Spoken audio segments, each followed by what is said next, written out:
dystrophy, known colloquially as cellulite, is the orange peel type or cottage cheese-like dimpling of the skin on the thighs and tushes of the majority of women.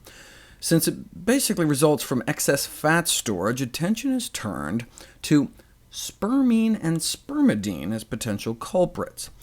And indeed, rubbing a spermine-trapping molecule on your thighs apparently results in a significant drop in thigh volume, circumference, and cellulite scores.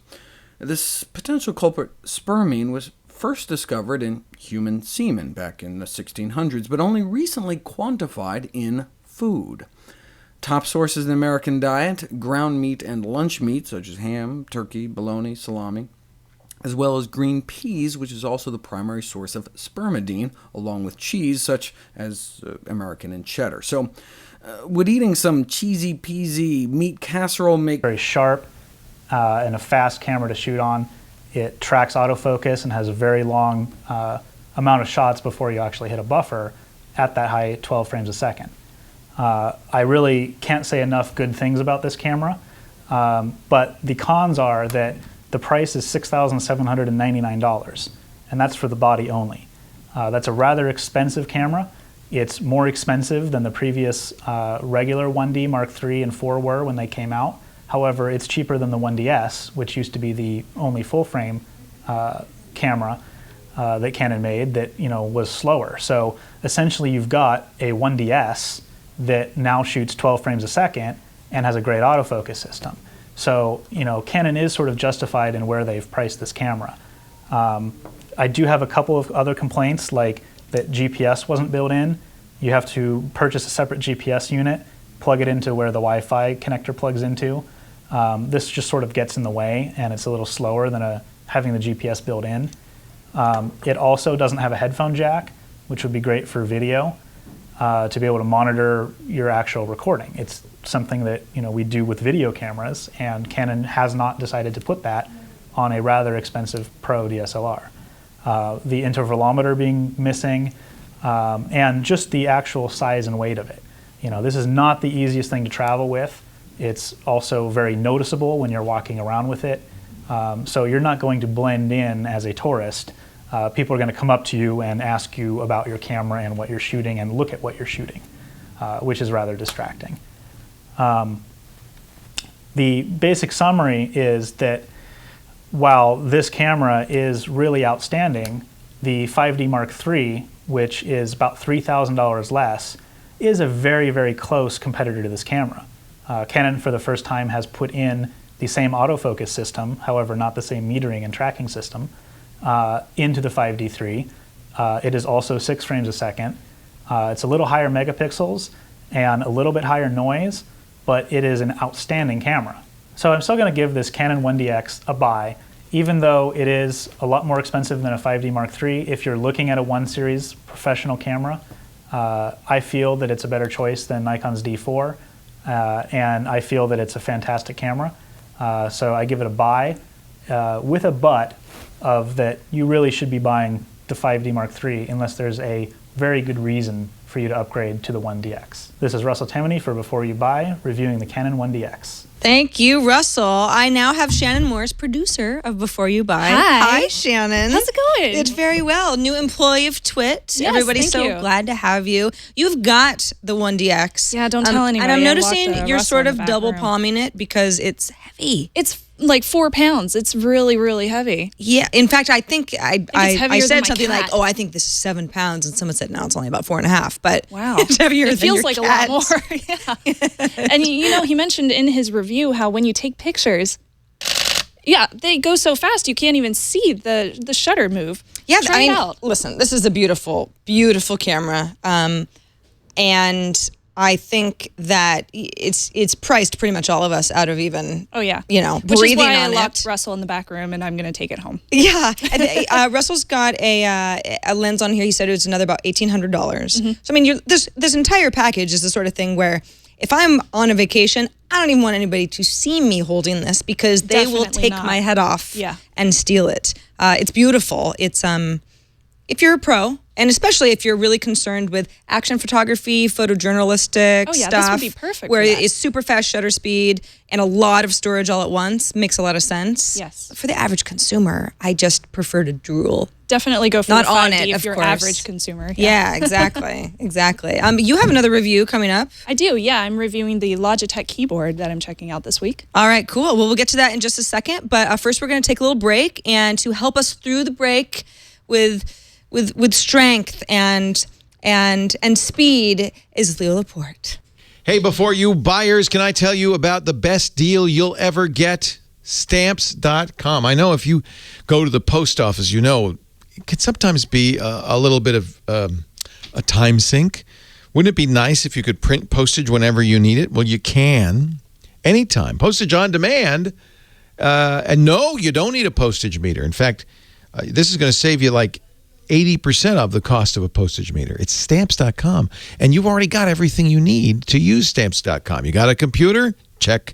You got a printer? Check. You're ready to use Stamps.com. Go to Stamps.com right now and try it out. You got a 30-day trial waiting for you at Stamps.com. I'll tell you all the details in a second. But first, let me tell you why we use Stamps.com. We do a lot of mailing. And, of course, one of the things you want to do is you always have the right amount of postage on everything you mail. You always need postage. You don't want to have to send somebody to wait in line at the post office. You really want to have what you need right here, right now. We looked at postage meters. Very expensive. You even have to pay special ink costs. It's ridiculous. Stamps.com solves that whole problem. With Stamps.com, you've got a USB scale, so you plop the letter or the picture or the envelope, the package, whatever it is you're mailing, you plop it on the scale. You always know exactly how much postage you need. It'll print the postage. You can either print a mailing label or, and I love this, Stamps.com will even print right on the envelope your logo, your return address, even the ease address, because Stamps.com works with your QuickBooks, your PayPal, your Amazon, Etsy, eBay, whatever you use, it will work with it. Take the address book and print that all out. It's ever so cool. I really like Stamps.com. If you're doing international mailing, same thing, and they'll even print out the forms you need with Stamps.com. And Stamps.com is like an advanced mailing system, too, because you can set up notifications automatically if you're sending priority mail or express mail. A click of the mouse means that an email will go out to your correspondent saying the package went out. Of course, the mail carrier comes and gets the packages. You can even schedule free pickups whenever you want. I can go on and on, but really, you've got to try it. No hidden fees, no long-term contracts, no extra hardware, discounts you can't get at the post office, and just the convenience of it. Here's the deal. Visit Stamps.com right now. And before you do anything else, I know you see that $80 offer, but don't use that. Before you do anything else, click the microphone at the top of the page, in the top right there, and use our offer code, one word, before you buy. One word, before you buy. When you type that in, it goes to a $110 bonus offer. You get to use up to $55 in free postage. You get the scale. You get the supply kit and a month of Stamps.com. I want you to try it right now. Stamps.com. Remember, though, use our offer code before you buy. And now we take you back to before you buy. Well, thanks, Leo. So, Shannon, I told everybody that you had a review, and now that you're just sitting here right across from me, we got something in the middle here. What is it? So this is my own personal Logitech K400R wireless touch keyboard. All right. And I use this personally for my home theater PC at home with my Windows 7 laptop connected to my television on my couch while I'm chilling out and have nothing better to do than watch Hulu at night. Now, the trackpad over here on the right, I assume that's something that takes a little bit of getting used to? Yeah, it does. So this is the mouse trackpad over here. One thing I do want to mention about this trackpad is since it's not flush with the rest of the keyboard here, it doesn't work that well with Windows 8, especially if you're trying to push in the charms bar or push in the slide view over on the other side. It kind of messes up a bit. So you might notice that you have some issues with Windows 8, but with Windows 7, it works really well. The keyboard itself is nice. It's a full keyboard and it's very flush, so it's not going to, you're not going to pop out the keys or anything like that. Mm-hmm. One thing I noticed about the keys is it's hard to actually pop them out. I don't even know if they do pop out. So if you have to clean it, it might be kind of tough to do so. So don't spill anything on this because it might be hard to clean. It has all these cool function keys up here too. I love these keys. So instead of having to use the mouse to go over on your laptop and turn down the volume controls, Another thing you can do is press the function keys right here, which work really, really fluidly and really well. And we also have keys on the other side, like this left click right here, so you can drop and drag.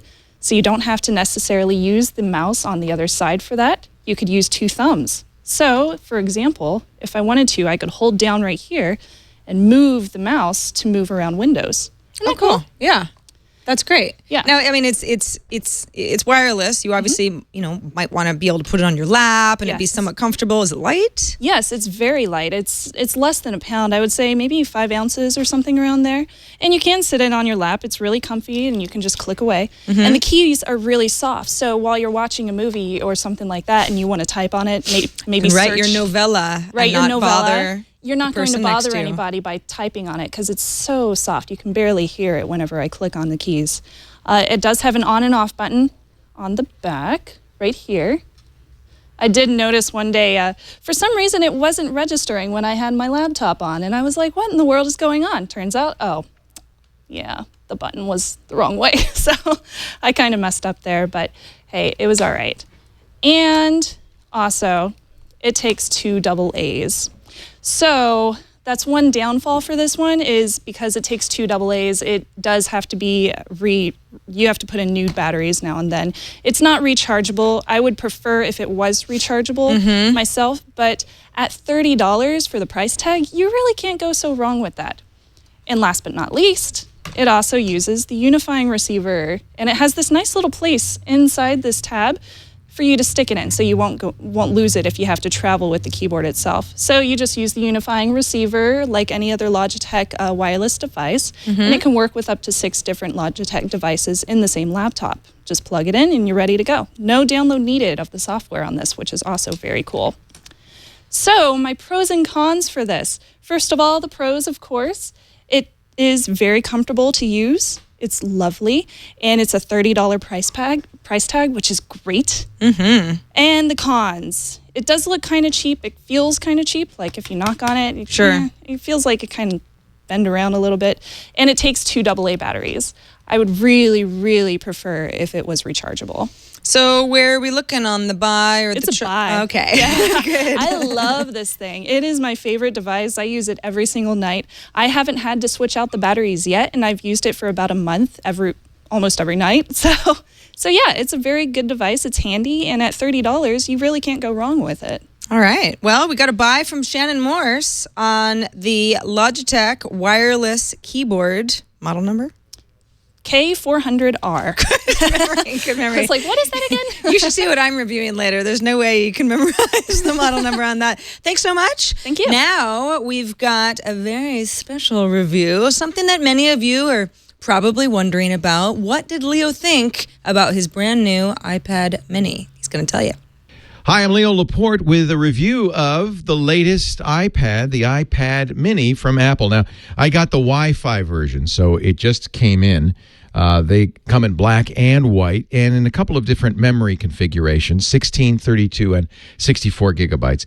This is a Wi-Fi black, as you can see, 32 gigabyte. I'm actually glad I didn't get the smallest size because I've loaded this up, not just with apps, but also books and movies and TV shows for my plane flight to Australia. This is going to be, I decided, my device of choice for traveling, and mostly because of the size. Here's a standard iPad. This is the 3rd generation iPad, and the mini it actually fits into the screen of the original iPad with room left over. It's about as wide as a screen and maybe a half-inch shorter. That gives you some idea of the difference. Instead of being 9.7 inches, the iPad mini is 7.9 inches. There are some other sacrifices, too. It is a slower processor, more like an iPad 2. Battery life's about the same, but the biggest loss, frankly, is the screen. I don't really understand why Apple didn't make the iPad mini a Retina display. It isn't. It's 1024 by 768. I guess that's probably how they kept the price a little bit low, but if you're used to a Retina display, as I am with my iPad, you're going to notice the jaggy text when you read and when you look closely on games and things. Having said that, because it's only 1025 by 768, 1024 by 768, it's snappy, it's fast. You don't notice the lack of processor speed by any means. And I'm really seeing this as a content consumption device more than a content creation device. It's just small enough that you probably don't want to type on the keyboard a whole heck of a lot. It's just a little bit too small to easily use.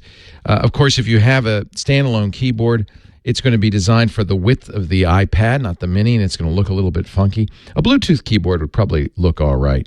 But I think I'm seeing this more as a kind of almost a Kindle, where it's good for reading, for watching videos, for participating in social networks, and for taking pictures. And that's one thing that the iPad mini has that I'm pleased about. One of the reasons it might be a better choice for you than a Kindle Nexus 7. The Nexus 7 is roughly the same size. It's 16 by 9 instead of the 4 by 3 aspect ratio that the iPad mini is. The Nexus 7 also is a higher resolution, higher dots per inch, but it doesn't have a rear-facing camera. So if taking pictures is something that you want to do with your mini tablet, then the iPad mini is probably a better choice than the Nexus 7. Having said that, the iPad mini is a lot more expensive. Google just dropped the price on the Nexus 7, and you're spending about $130 more to get an iOS device and a rear-facing camera. So pros and cons on the iPad mini. Well, I do like the size. In fact, I prefer the size of the iPad mini to the traditional iPad. It's a lot lighter. It's thinner. And it's just easier to hold in the hand. I won't have any trouble reading in bed with this, for instance. It's more like a Kindle in that respect. The screen does look great. I mean, it's great color. It's very responsive. It feels good, and I kind of like the black back and the bezel. This looks more like the design of the iPhone 5 than it does of the more traditional Mini. Cons: not a Retina display, and they only put a 5-megapixel camera in here, not the 8-megapixel you would get on the iPhone 5.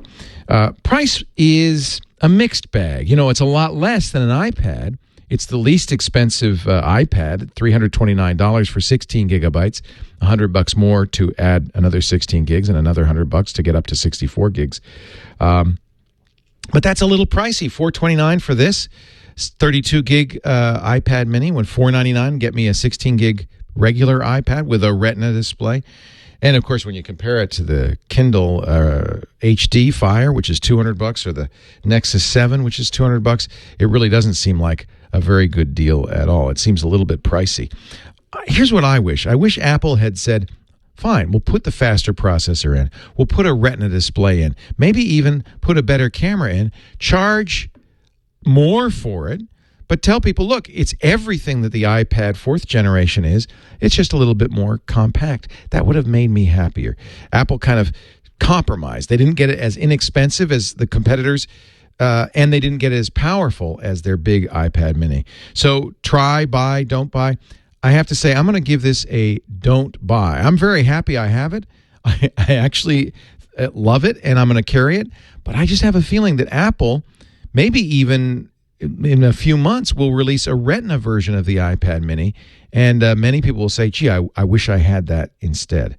So I've got to say, lack of a Retina display means don't buy. I know that I am one of the few that everybody's going to run out and get them, and frankly, I'm kind of glad I have it. It's really great for gaming and watching movies and video and so forth. It's cute. By the way, you can't hold it in a single hand. That's a stretch. That's like a yoga pose. Buy it only if you're willing to grit your teeth when Apple comes up with an upgraded Retina version of the iPad mini next year. For Before You Buy, I'm Leo Laporte. Back to you, Sarah.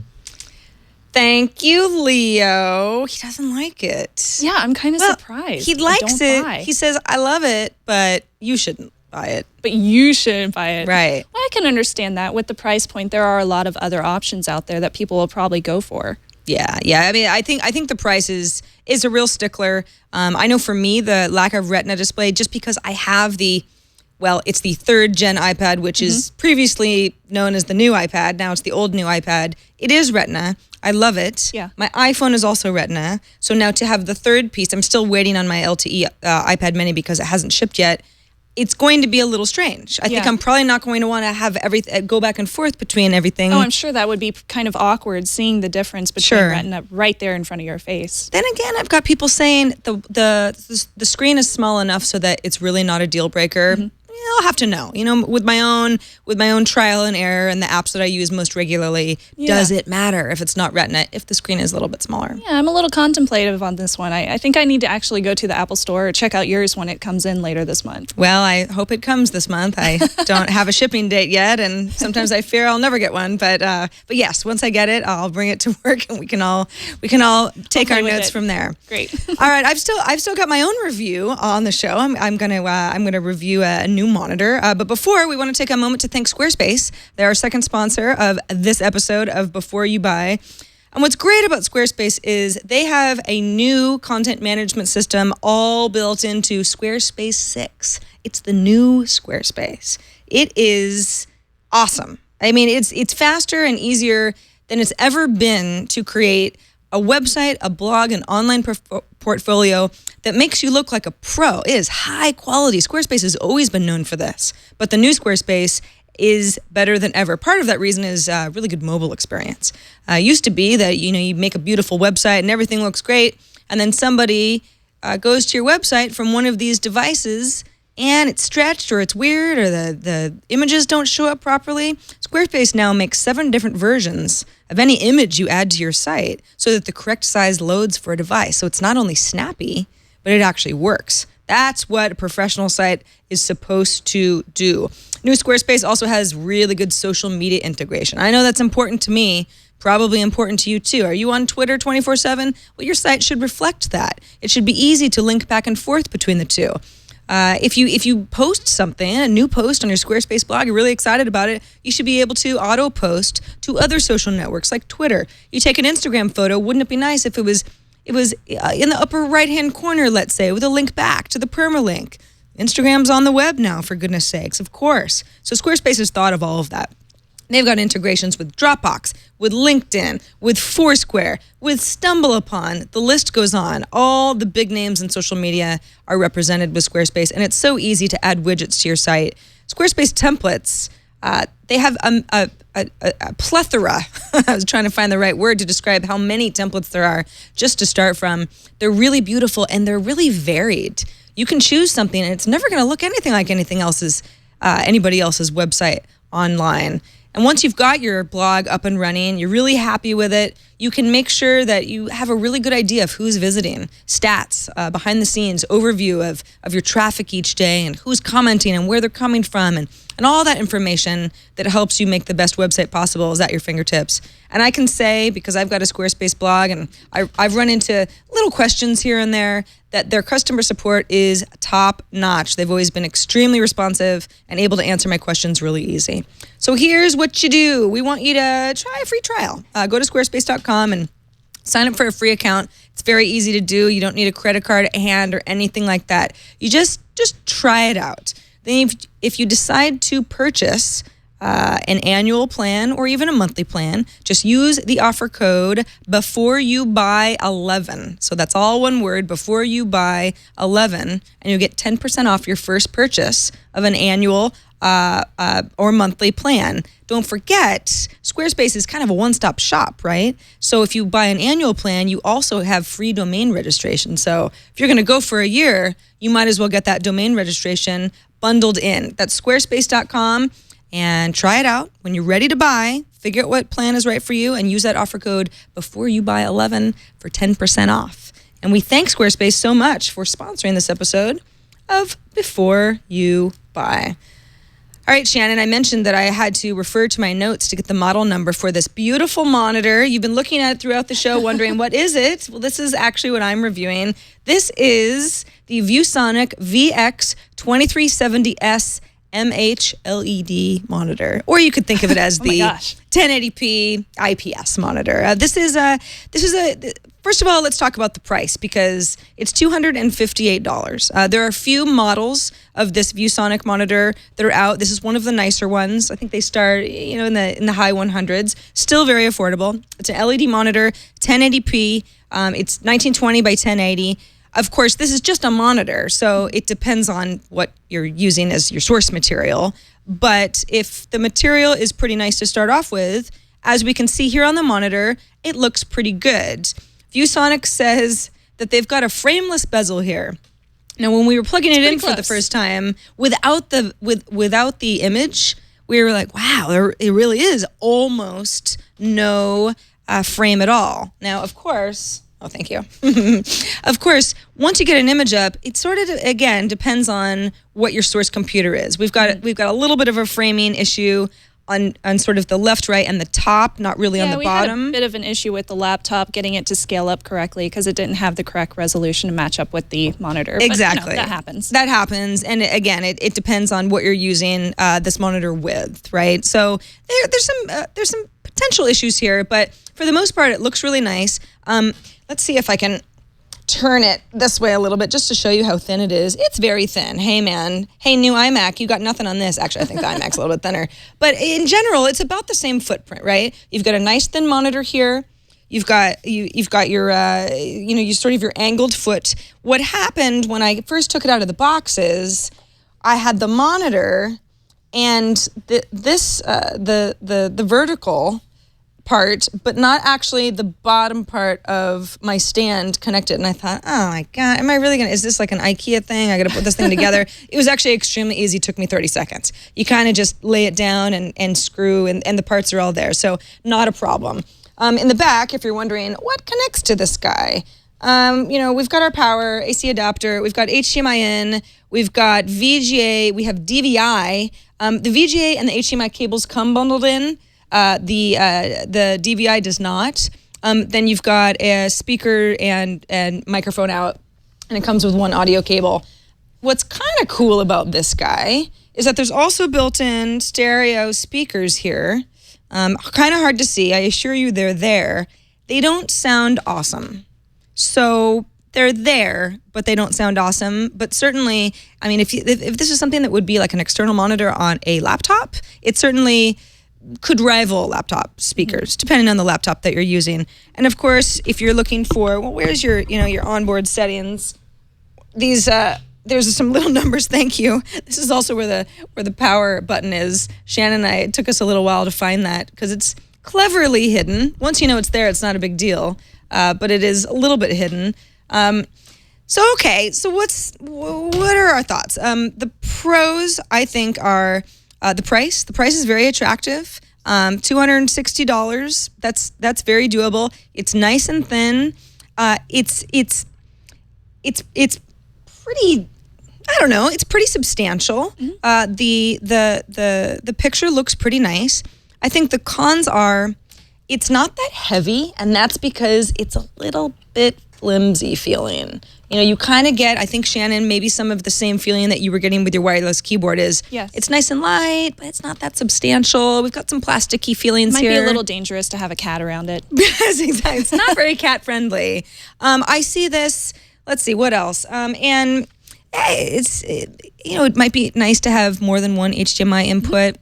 That's something that I use on my monitor at home. So right away I think, ooh, gosh, I'd have to get creative with this. So if it's something that you would be downgrading, if you've got something you'd be downgrading from, I don't really know why you'd want this unless it would just be for some sort of a extra monitor, a dual monitor kind of a setup. Besides that, I think it is a nice monitor. I would never tell somebody to buy a monitor that's not just right for them. So I think I'm going to go with a solid try for this. If this is what you're looking for, that's not it's not a blow your socks off type monitor, but the image looks pretty nice, and you can certainly put it on a desk, almost flush up against the wall, and it's not going to take up a lot of space, and it looks pretty good, then I say ViewSonic, give it a try, and that's my review. Yeah, I gotta agree with you.